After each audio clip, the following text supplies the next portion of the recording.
আজকে পত্রিকায় দেখলাম যে আপনার আমাদের নতুন একটি প্রস্তাব দিয়েছেন। সেই প্রস্তাব হচ্ছে 17 বছর হবে আপনার ভোটার তারিখ হওয়ার জন্য আপনার ন্যূনতম। এখন তাহলে কি করতে হবে? আবার নতুন আপনার ভোটার তালিকা তৈরি করতে হবে।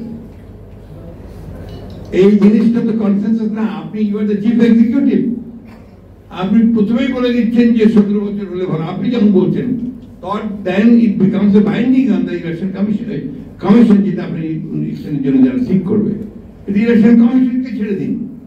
let them decide। 18 বছর তো আছে, সকলের কাছে গ্রহণযোগ্য আছে। যদি 1 বছর কমাতে চান তাহলে সেটা ইলেকশন কমিশন প্রস্তাব করুন, যারা নতুন হয়েছে। রাজনৈতিক দলগুলোর সঙ্গে কথা বলেন। উনি যখন প্রথমেই বলে দেন that becomes binding, ওটা কিন্তু একটা চাপ পড়ে যায় কমিশনের উপর। আমি মনে করি যে এই বিষয়টাকে এইভাবে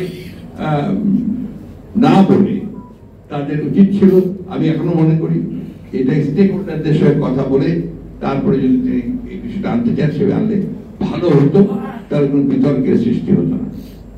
এখন তো আপনার আরো বেশি করে মানুষের আশঙ্কা তৈরি হবে, এটা করতে গিয়ে তাহলে আরো সময় যাবে, আরো সময় হবে, আরো বিলম্ব হবে। কেন জানি না মানুষের একটা ধারণা তৈরি হচ্ছে, আমার না ধারণা তৈরি হচ্ছে যে এই সরকার ইচ্ছাকৃত ভাবে নির্বাচন প্রক্রিয়াকে বিলম্বিত করছে। এটা সঠিক নয়, but at the same time এটা মানুষের মধ্যে এই আশঙ্কার সৃষ্টি হচ্ছে। এর আগে আমার আজকে কয়েকজন বলছে আরো 2-3টি দল গঠিত হবে। নির্বাচন প্রক্রিয়াতে যদি আরো 2-3টি দল গঠিত হয় আমাদের তো কোনো আপত্তি নেই, 100টা হোক 200টা হোক তাতেও আপত্তি নেই। তো সেটা জাতির জন্য কতটুকু কাজে লাগবে সেগুলো সবাই চিন্তা করবে। এখন বাংলাদেশের একটা সমস্যা কি জানেন? আমরা সবাই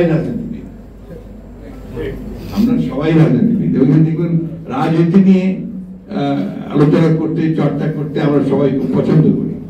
আবার আমাদের সোশ্যাল মিডিয়াতে একদম মারাত্মকভাবে সুযোগ সৃষ্টি করে দিয়েছে সবাইকে রাজনীতিবিদ হওয়ার, সবাইকে সাংবাদিক হওয়ার, সবাইকে ইউটিউবার হওয়ার, সবাইকে ফিলোসফার হওয়ার, তাই না?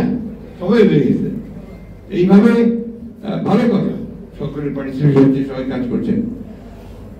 এটাকে একটা জায়গায় আনতে হবে, বাংলাদেশটা একটা দিকে পথে নিয়ে যেতে হবে। আমরা একটা কথা খুব পরিষ্কার বুঝি যে শুধু শুধু সুন্দর সুন্দর কথা বললেই কাজ হবে না, কাজ করে দেখাতে হবে। এখনো পর্যন্ত মানুষ কিন্তু কোনো স্বস্তি পায়নি। কালকে